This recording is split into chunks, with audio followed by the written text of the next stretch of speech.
and safety lines.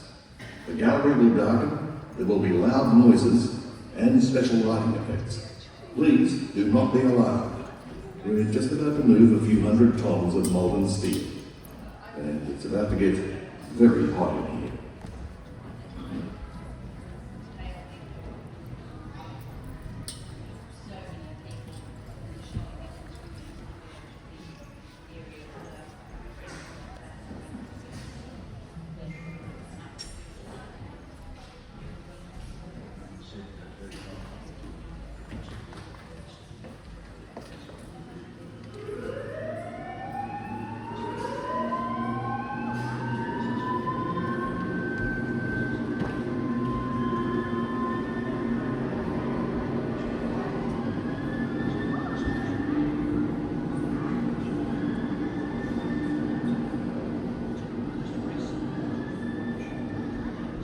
G'day folks. Well, welcome to what we knew as Big Harry's place. The rest of Australia, well, they knew it as BHP Newcastle Steelworks.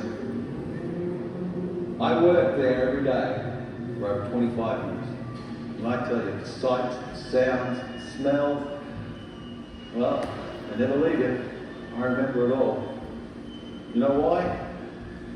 Look around you. Everything was big about Harry's place. Now at its height, we pumped out 2 million tons of steel a year and employed over 11,000 people.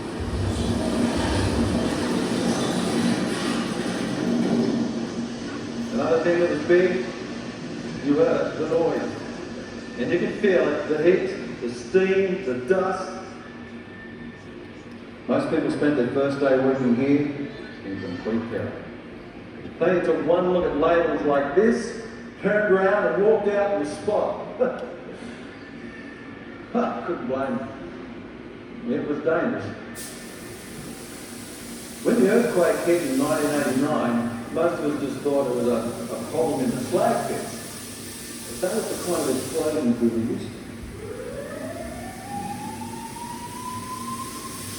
to. Now here, we're about to tap the Boss Steel furnace.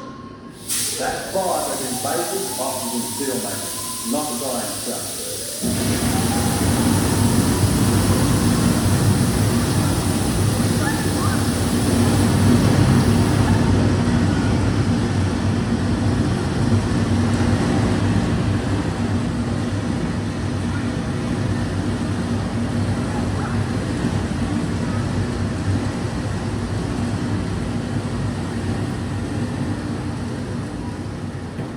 Now once the molten steel was tapped from the furnace into the ladle, it had to be turned into ingot trays. And that's what we're going to do now. These ladles weigh 75 tonnes on their own. And when you're working with hundreds of tonnes of molten metal, there's a lot that can go wrong. So, when you heard the alarms, you made sure you were out of the way. That's the one. Nice, isn't it? The point was, we used different music and sounds so people wouldn't get used to the same noise, alright? Now here it comes. And I tell you, first day if I did one of these, I knew I was taking my life from again. You know? Whoa! Clear team started down! We're gonna failure and then the stopper roll. We're gonna run the stopper! Boys, now, look sharp!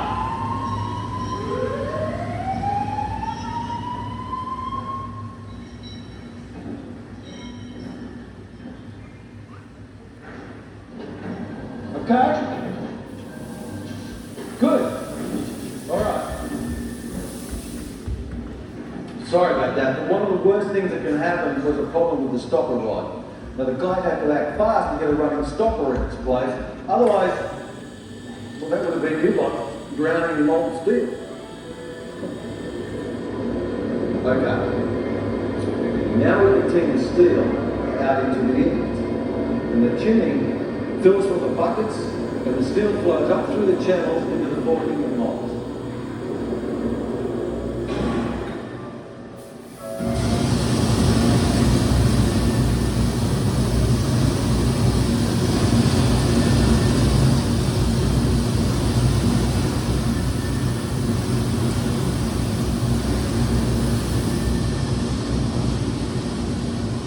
And that was it.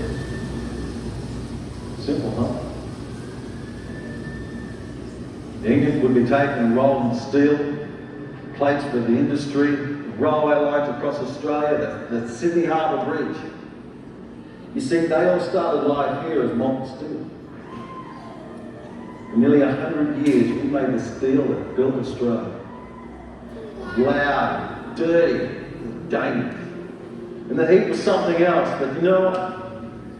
It was the most exciting job you could wish for. You got a feel for the steel, it was alive. A good crane driver could catch the swing of a ladle, a good furnace foreman could tell by the smell and the look if the steel was ready. And from my first day to my last, I was just in awe of this place. And when it closed, I don't know, I was lost.